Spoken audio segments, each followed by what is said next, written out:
Hola, hoy les voy a hablar acerca de la investigación de mercados. El objetivo principal de toda empresa es poder orientarse al mercado y la mejor manera de hacerlo es ofreciendo productos y servicios que satisfagan mejor las necesidades de nuestros consumidores. Para poder saber cuáles son estas necesidades, las empresas recurren a una investigación de mercados. ¿Y qué es la investigación de mercados? Es el diseño, obtención y procesamiento sistemático de datos y hallazgos útiles para la toma de decisiones en marketing. Es muy importante que no limitemos el proceso de investigación únicamente al iniciar un negocio. Por el contrario, lo ideal es que ésta se convierta en una actividad continua para que la empresa genere una conexión permanente con sus consumidores. La investigación nos provee de información sobre el perfil de nuestros clientes, incluyendo sus datos demográficos y psicológicos, de estilo de vida, gustos y preferencias, entre otros. Estos datos son características específicas de nuestro target, necesarios para desarrollar un buen plan de marketing. La información obtenida debe cumplir con ciertos requisitos básicos.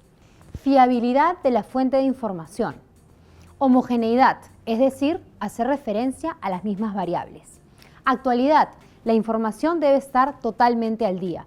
Y utilidad para las necesidades de la empresa.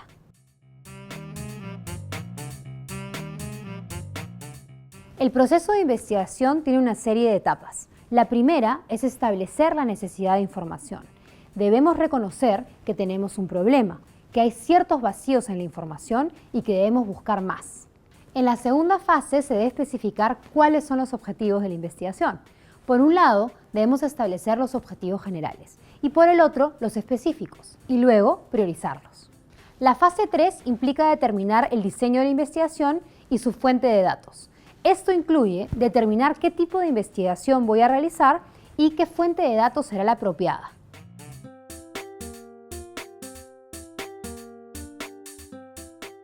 Veamos el primer punto, ¿qué tipo de investigación realizar?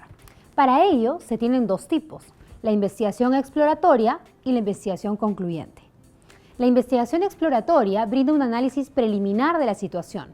Nos sirve para poder definir y reconocer el problema y es útil para poder identificar cursos de acción. Requiere corto tiempo y corta inversión. Los instrumentos más usuales en esta etapa son las fuentes secundarias, la observación, focus groups y entrevistas a profundidad. Por otro lado, tenemos la investigación concluyente, la cual brinda información para poder evaluar y seleccionar un curso de acción. Requiere poder entender claramente el problema. Incluye un solo instrumento, las encuestas. Ahora veamos las fuentes apropiadas para cada caso. Contamos con dos tipos, las fuentes primarias y las fuentes secundarias. Primero que nada, tenemos las fuentes secundarias, las cuales son datos ya publicados y recolectados para un propósito distinto al de las necesidades inmediatas de información. Son aquellas que contienen datos reelaborados o sintetizados. Es importante poder agotar toda la información disponible de fuentes secundarias, que es más rápida y más barata, antes de pasar a usar fuentes primarias. En segundo lugar, entonces, tenemos las denominadas fuentes primarias. Son las que contienen información original no abreviada ni traducida. Proveen un testimonio o evidencia directa sobre el tema de investigación. Son escritas durante el tiempo que se está estudiando o investigando el tema y por la persona directamente involucrada en el evento. Pasemos a la fase 4, ¿cómo recolectar los datos?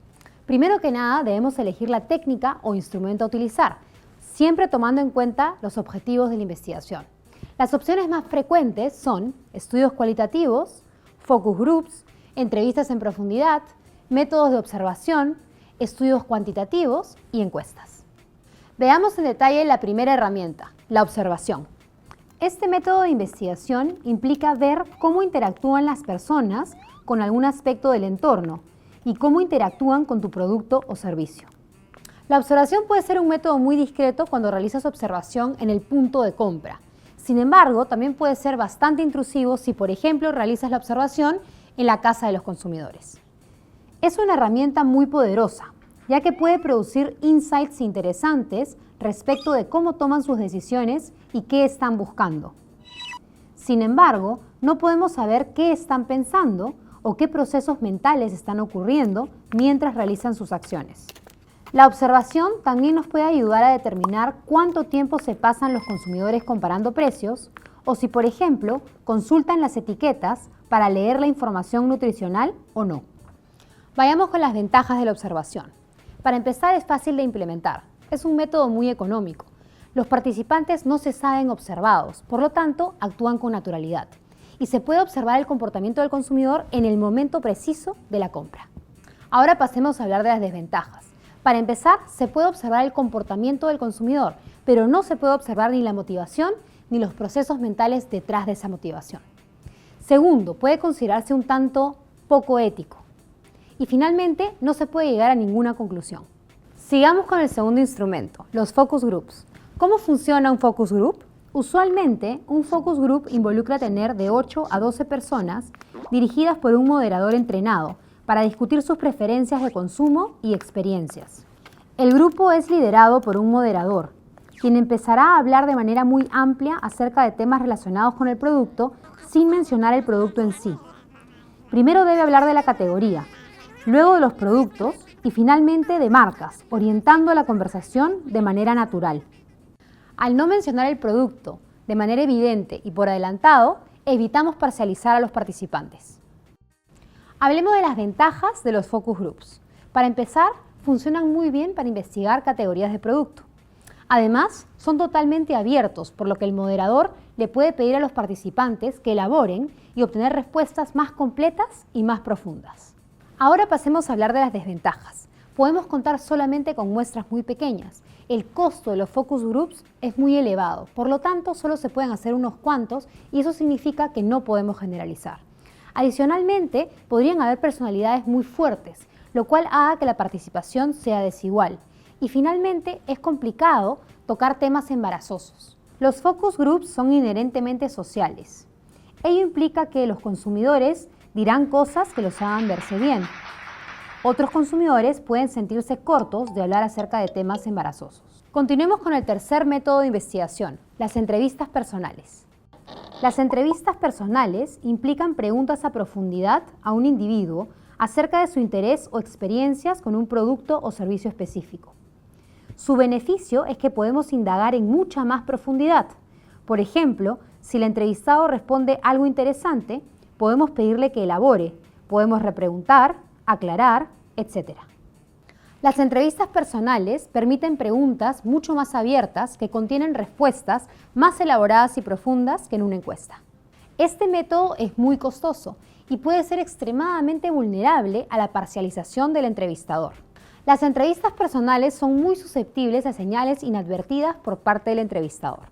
Así, por ejemplo, inconscientemente el entrevistador podría sonreír un poco si el entrevistado dice algo positivo, o por el contrario, podría fruncir el ceño si se dice algo negativo. Finalmente, el último método de investigación que vamos a analizar son las encuestas. En las encuestas, cada persona responde a una lista predeterminada de preguntas.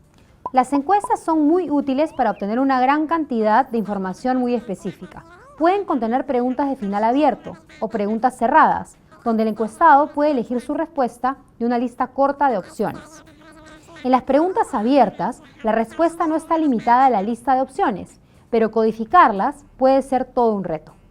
Las encuestas brindan respuestas significativas cuando el tamaño de muestra es por lo menos mayor a 100. Las encuestas vienen en diferentes formas. Están, por ejemplo, las que se mandan por mail o por correo electrónico, que son mucho más económicas, pero tienen tasas de respuesta bastante bajas. Luego tenemos las que son por teléfono, donde la tasa de respuesta es un poco mejor, pero deben ser cortas porque las personas no quieren quedarse al teléfono máximo 5 minutos.